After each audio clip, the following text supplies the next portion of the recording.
If we are capable of understanding aspects of God, it stems from the reality that what is relatively real possesses a degree of truth. This truth links it to al-Haq. Essentially, both ourselves and the cosmos are connected to God through His divine attributes, which are evident in the existence of the cosmos. We cannot comprehend God per se, but rather only in the manner in which He unveils Himself through the cosmos. To say the cosmos is essentially referring to God in the sense that God is the ultimate source and foundation of all existence.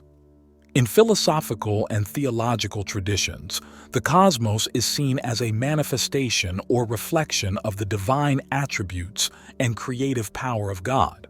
Therefore, contemplating the cosmos inevitably leads to contemplation of the divine, as the cosmos is intricately intertwined with the presence and activity of God. This perspective emphasizes the idea that the cosmos, in its entirety, is permeated by the divine presence and is a reflection of divine reality. In this episode, we are going to discuss Ibn Arabi's perspective on the interdependent relationship of God and the cosmos, particularly the servant. If you enjoyed this video, please like and share. You can also help me out monetarily through PayPal or Patreon. Thank you so much for your support.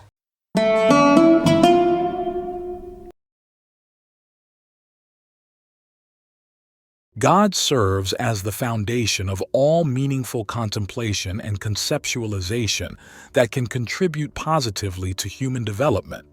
Furthermore, discussing God in affirmative terms necessitates discussing the cosmos, as these affirmative terms represent the divine attributes perceived through similarity. Even concepts denoting incomparability can only be comprehended through the context of existing within the cosmos. The inseparability of God and the cosmos, as Ibn Arabi suggests, prompts him to delineate between two primary conceptions within the term God, Allah. Firstly, God in His essence is beyond comparison and therefore beyond our capacity for direct understanding. He exists independently of the created worlds and cannot be fully comprehended through positive knowledge. However, Ibn Arabi introduces a second perspective, God as characterized by His divine names. In this view, God is understood through the relationships established between Himself and the cosmos. Here, the divine names serve as points of connection between the transcendent God and the immanent world. When viewed from this perspective, God demands a relationship with His creation, wherein He assumes the role of the divine while the cosmos assumes the role of the servant. This dynamic emphasizes the relational aspect of God's interaction with His creation, wherein the cosmos serves as a medium through which the divine attributes are expressed and experienced. The concept of relationship or nisbah holds significant importance in Ibn Arabi's thoughts and is widely used in other philosophical perspectives as well. Relationships are integral to Ibn Arabi's framework as soon as we acknowledge two distinct realities, with the primary ones being God and the cosmos, as Ibn Arabi articulates. Quote, "Once God has created the cosmos, we see that it possesses diverse levels and realities. Each of these demands a specific relationship with al-Haq. When He sent His messengers, one of the things He sent with them because of those relationships were the names by which He is named for the sake of His creatures. These names allow us to understand that they denote both His essence and an intelligible quality which has no entity in existence. But the property of the effect and reality manifest within the cosmos belongs to the quality. Examples of these intelligible qualities include creation, provision, gain, loss, bringing into existence, specification, strengthening, domination, severity, gentleness, descent, attraction, love, hate, nearness, distance, reverence, and contempt. Every attribute, sifat, manifest within the cosmos has a name known to us through the law. When we delve into discussions about relationships, we are essentially exploring the essence of God insofar as He is worshipped, ilah. Within this realm of divinity, uluhiyya, there exist two fundamental perspectives from which relationships can be understood. Firstly, we contemplate the relationships that God establishes with the cosmos. Through these relationships, we come to understand that God possesses names and attributes that may seem to contradict or conflict with one another. Secondly, we consider the relationships among the divine names themselves. However, in practice, these two perspectives are nearly inseparable. This is because a divine attribute, by its very nature, establishes connections both with the cosmos and with other attributes.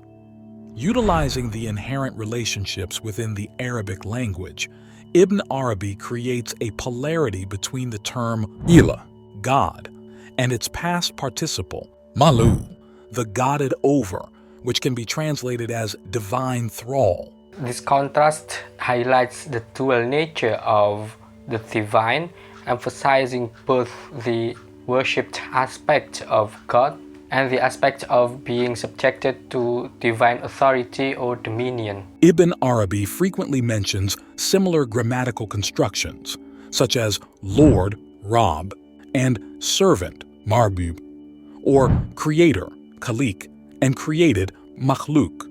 Because Arabic operates on a triliteral system of verbal roots, the presence of one word necessitates the existence of its counterpart.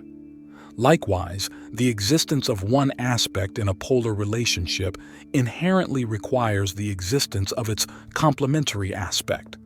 There can be no servant without a lord, no divine thrall without a god, no creature without a creator, no object of knowledge without a knower, and so on. By the same token, without these loci in which the divine activity becomes manifest, the divine names have no meaning.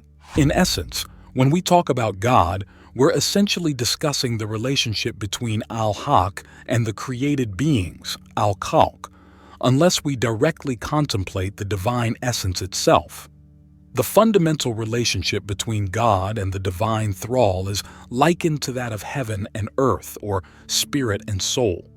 God is characterized as great, elevated, luminous, and creative, while the created beings are described as small, lowly, dark, and receptive. From this perspective, God embodies the active principle, while the cosmos embodies the passive principle, as Ibn Arabi articulates, quote, "That which exercises effects in every respect, in every state, and in every presence is God, while that which receives effects in every respect, in every state, and in every presence is the cosmos." There can be no cosmos without relationship. Ibn Arabi explains that relationships is neither entity nor thing. In respect to the reality of relationship, it is non-existent qualities. Relationship is not ontological entity, nor do they become qualified by absolute non-existence, since it intelligible. Relationship is also non-entity within entity, since it has no entity, but its property rules over existence. It has no existence except through its property. Quote, "No result can occur, that is, nothing can come into existence except between two things, the divine power and the possible thing's reception of activity. Were one of these two realities lacking, no entity would become manifest for the cosmos." However, Ibn Arabi acknowledges the inherent logic of relationships. The existence of the servant relies on the presence of the Lord, and conversely, the existence of the Lord depends on the presence of the servant. This mutual influence operates bidirectionally. Similar to how yang is active and yin is passive, yin, through its receptivity, also influences yang, while yang, through its activity, receives the influence of yin. This interplay is symbolized by the yin-yang symbol, where a white dot exists within the black side and a black dot exists within the white side, indicating their intertwined relationship. The existence of absolutes becomes untenable when both sides of a relationship rely on each other. God requires the servant to fulfill his role as God, and conversely, the servant requires God to fulfill his role as a servant. Ibn Arabi's detailed exploration of this interdependence stirred controversy among scholars who adhered to more literal interpretations. However, this fundamental insight predated him and continued to influence the perspective of wisdom traditions. It simply adheres to the logic of similarity, which dictates that each side must bear resemblance to the other. If the cosmos resembles God, then God must, in some way, resemble the cosmos. Ibn Arabi articulates this issue as follows: were the essence to be stripped of these relationships, it would not be a God. Our entities occasion these relationships, so through the fact that we are divine thralls, we make him a God. He is not known until we are known. He said, "Whoever knows himself knows his Lord." And he best knows God. Some scholars, including al-Ghazali, claim that God can be known without observing the cosmos, which is a fault. Indeed, an eternal essence can be known. However, that this entity is God can be known only after gaining knowledge of the objects dependent on this entity. These objects are the indication of this entity. Ibn Arabi asserts that human beings, and by extension all created beings, serve as sustenance or nourishment for God. This may seem paradoxical at first, as conventionally it is understood that creatures are dependent on their creator for sustenance, not the other way around. However, Ibn Arabi is speaking on a metaphysical level here. He implies that God's divine attributes are manifested through the existence of his creation. Quote, "Since the cosmos has no subsistence except through God, and since the attribute of divinity has no subsistence except through the cosmos, each of the two is the provision of the other. Each takes nourishment from the other so that its existence may subsist. The very property of each demands that this be so. We are his provision, since he feeds upon our existence, just as he is the provision of engendered things without doubt. He preserves us in engendered existence, and we preserve the fact that he is a God. In these words there is no lie." It was precisely the poetic articulation of these concepts that likely drew the most attention and controversy. In essence, because the servant's existence defines the Lord's status as a Lord, the Lord is influenced by the servant. Consequently, God assumes a passive role while the servant becomes active.